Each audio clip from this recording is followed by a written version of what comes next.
हो सकता है आप मेरी ये वीडियो देख के आपका जो मेहनत का पैसा है ना 1.5 लाख 2 लाख रुपए, वो आप सही जगह इन्वेस्ट कर सको, बचा लो अपना पैसा डूबने से बचो। फेक नहीं, सब्सक्राइबर नहीं चाहिए भाई झूठे, सही बताएंगे जो बताएंगे, तो ऐसे ही रिव्यू आपके लिए आगे और भी लाते रहेंगे।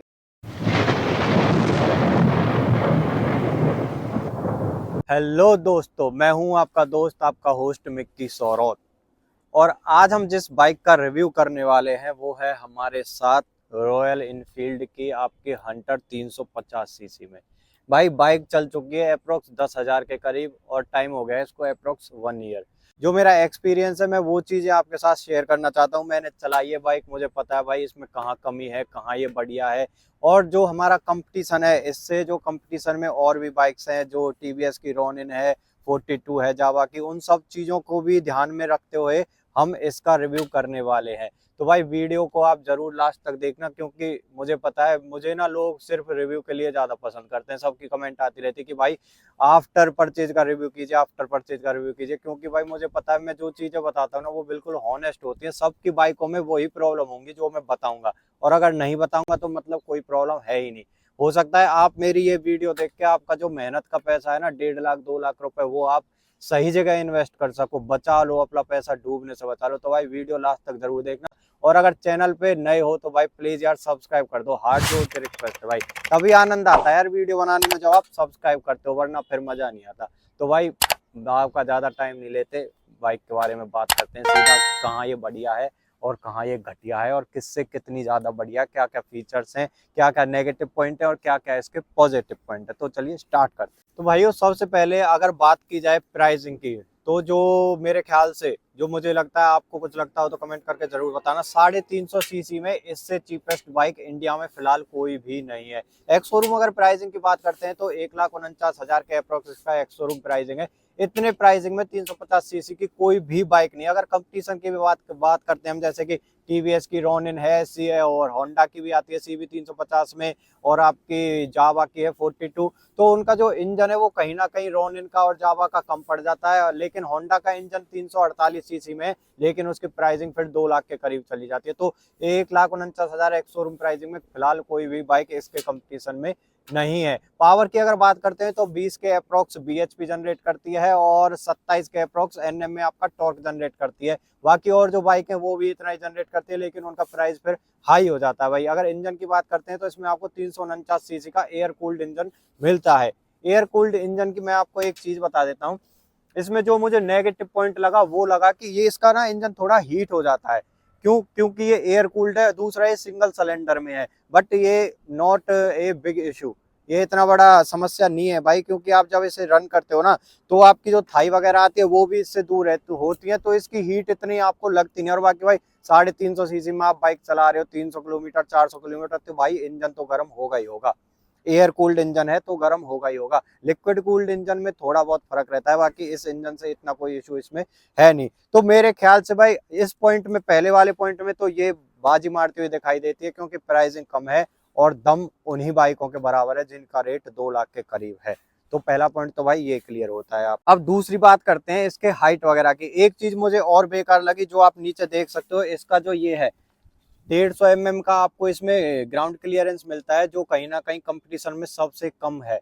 तो भाई 150 mm थोड़ा कंपनी और बढ़ा सकती थी, बट अगर कंपनी थोड़ा बढ़ाती तो इसकी सीट हाइट ज्यादा हो जाती, और सीट हाइट ज्यादा हो जाती तो जो जिनकी छोटी हाइट है 5 फुट 2 इंच है या फिर 3 इंच है, वो बंदे भी इस बाइक को आराम से रन करा सकते हैं। तो इस वजह से थोड़ा एक नेगेटिव पॉइंट है। बट फिर भी आप ये जो इंजन को आपको सेफ रखने के लिए जो प्लेट नीचे लगाई जाती है, इसे लगाइए, इसे यूज कीजिए, कोई आपका फर्क पड़ने वाला है नहीं। वैसे भी जब आप बम्प पे बाइक लगती है तो इंजन नहीं लगता, इसके नीचे पहले से ही एक चीज दी गई है, जो कंपनी पहले से ही R&D करके चलती है, तो वही चीज नीचे लगती है।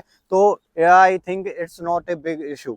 अगर फ्रंट प्रोफाइल से बाइक की बात की जाए तो भाई बाइक देखने में काफी ज्यादा खूबसूरत दिखाई देती है। बाकी इसमें पहले जो कंपनी से आती है वो हेलोजन लाइट आती है, उसकी थ्रो बिल्कुल भी अच्छी नहीं है भाई, बिल्कुल बकवास थ्रो आप उसे बोल सकते हो। रात में तो बिल्कुल भी काम नहीं करती, इस वजह से यहाँ पे ये जो माइनस वाली लाइट है ये लगवाई गई है। तो भाई आपको भी ये लाइट में थोड़ा आपको एडजस्ट करना पड़ेगा, इसकी थ्रो बिल्कुल भी सही नहीं है। थोड़ा मुझे ये भी आपके ऑड से लगे, ये बहुत ही ओल्ड टाइप से लग रहे हैं भाई। नए एलईडी वगैरह इंडिकेटर दिए जा सकते थे, ये बेस मॉडल है, बाकी हाई मॉडल में भी नहीं है कुछ ऐसा खास। तो इंडिकेटर भी मुझे थोड़े ऐसे लगे। सस्पेंशन की आप बात करें तो ये जो चीज़ है ना ये काफ़ी अच्छी लगती है, ये इस बाइक के लुक को और भी ज़्यादा अनहेंस कर देती है, बिल्कुल मतलब रेट्रो टाइप बाइक इसको बना देती है। तो ये चीज़ मुझे कहीं ना कहीं अच्छी लगी। आप सस्पेंशन की अगर वैसे बात करते हैं तो किस टाइप का है, क्या वो है। यहाँ फ्रंट में आपको 41 mm का टेलीस्कोपिक फोर्क सस्पेंशन मिल जाता है, जो कि सही है मेरे ख्याल से, और जिसकी चौड़ाई वगैरह भी इसकी काफ़ी अच्छी दे रखी है। टायर का जो साइज है वो भी मुझे अच्छा लगा, C8 का टायर मिल जाता है इसका, 17 इंचज का आपको यहाँ पे टायर मिल जाता है। फ्रंट में और बैक में दोनों ही टायर 17 इंच में मिलेंगे, लेकिन प्रोफाइल चेंज हो जाती है। फ्रंट वाले की आपको 180 मिलेगी और बैक वाले की आपको 120/80 मिलेगी। तो बैक वाला थोड़ा इससे मोटा हो जाता है। बाकी इसका टायर का साइज ना मुझे सही लगा कंपटीशन के अकॉर्डिंग, ये साइज बिल्कुल फिट बैठता है भाई। डिस्क ब्रेक भी आपको फ्रंट में मिल जाती है देखने के लिए, बैक में आपको इसमें डिस्क ब्रेक नहीं मिलेगी क्योंकि बेस मॉडल है। लेकिन आपको फ्रंट में डिस्क ब्रेक के साथ ABS भी मिल जाता है इसमें भाई, सिंगल चैनल ABS का इसमें यूज किया गया है, आप देख सकते हो यहाँ पे। तो और जो इनिशियल पिकअप, बाइक का अगर इनिशियल पिकअप बताऊं ना भाई, तो बहुत ही तगड़ा इनिशियल पिकअप है। और जो रुकने की वो है भाई, बहुत ही तगड़ी। ब्रेकिंग सिस्टम भी इसका बहुत ही तगड़ा है। बैक में हालांकि डिस्क ब्रेक नहीं है, बट फिर भी आप जैसे ही बैक ब्रेक प्रेस करोगे तो तुरंत ही भाई एक्शन में आ जाती है ये बाइक। ओवरऑल लुक अगर बाइक का देखे तो ओवरऑल लुक भी काफी अच्छा लगा मुझे बाइक का। रेट्रो सा लुक आता है, आप इसे चलाते हो तो जो बॉडी का पोस्चर आता है ना बैठने का, वो भी काफी शानदार आता है। नहीं आपके हाथ दुखेंगे, नहीं कंधा वगैरह कुछ भी नहीं दुखेगा। और भाई आपको एक चीज और दिखा देता हूँ मैं, इसकी कंडीशन देखो कैसी हो रही है, फुल देख लो, फुल गंदी हो रही है भाई। ये कीचड़ वगैरह की फुल बिल्कुल जैसे खेत वेत में चलाते हैं ना ऐसे ही यूज की गई है। ये रफ एंड टफ खेत वगैरह, नाली कूड़ा करकट और ब्रेकर व्रेकर सब पे से धक्का दी जाती है भाई। फिर भी बाइक ना एक नंबर कहूंगा मैं यार इसको। अगर आप पैसे यहाँ पे इन्वेस्ट कर रहे हो ना तो आप बिल्कुल भी पछताओगे नहीं, क्योंकि ऐसा कोई खास इसमें नेगेटिव पॉइंट है नहीं जो कोई भी यूट्यूबर आपको बता सके। हालांकि यहाँ पे फाइबर का यूज किया गया है, ये फाइबर का मिलता है आपको, ये भी फाइबर का है, ये भी फाइबर का। तो कहीं ना कहीं ये जो फाइबर की चीजें यूज की गई है ये मुझे सही भी लगती है, क्योंकि जो लोहे की चीजें होती हैं उनमें आप देखोगे कीचड़ वगैरह से जंग लग जाता है, लेकिन फाइबर में आपका कोई भी जंग नहीं लगता। और ऐसा भी नहीं है कि ये हल्का है, नहीं भाई मजबूत होता है, ये टूटता वूटता भी नहीं है, खूब टक्कर झेल सकता है ये फाइबर। तो ये चीज भी कंपनी ने इसका वेट कम करने के लिए, उसकी एवरेज को इंक्रीज करने के लिए कुछ चीजें फाइबर में लगा देती हैं। एवरेज की अगर बात करते हैं तो ये सर्विस से पहले हाँ 20-25 की दे रही थी, लेकिन फर्स्ट सर्विस के बाद आपकी 35 तक की एवरेज निकाल के दे देती है। तो भाई ये बाइक मुझे तो बेस्ट लगती है यार कंपटीशन के आगे ना। इनिशियल पिकअप की अगर मैं बताऊं ना तो भाई इनिशियल पिकअप इतना तगड़ा है, आप चोरी करके भी कहीं से भाग रहे हो ना तो भाई किसी के हाथ नहीं आने वाले। बाकी चोरी मत करना यार, गलत चीज होती है चोरी करना। बाकी बाइक में इनिशियल पिकअप बहुत ही तगड़ा है। और सबसे बेस्ट जो मुझे लगा वो लगा इसका थंप। मैं जैसे ही गाड़ी स्टार्ट करता हूँ भाई, आप देख सकते हो, मैं भाई से बोलूंगा एक बार भाई जरूर आना यहाँ पे, आगे आना, इसका थंप सुनो भाई।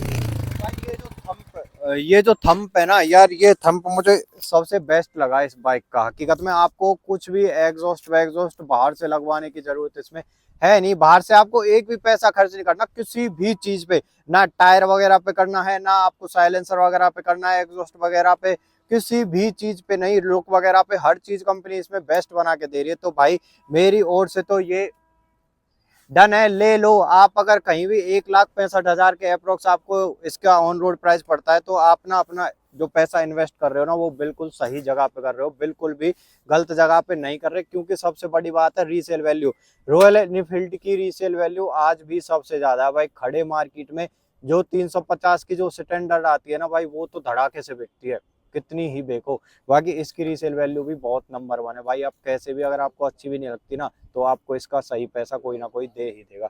इस वजह से ये टॉप फीचर्स हैं इस बाइक के।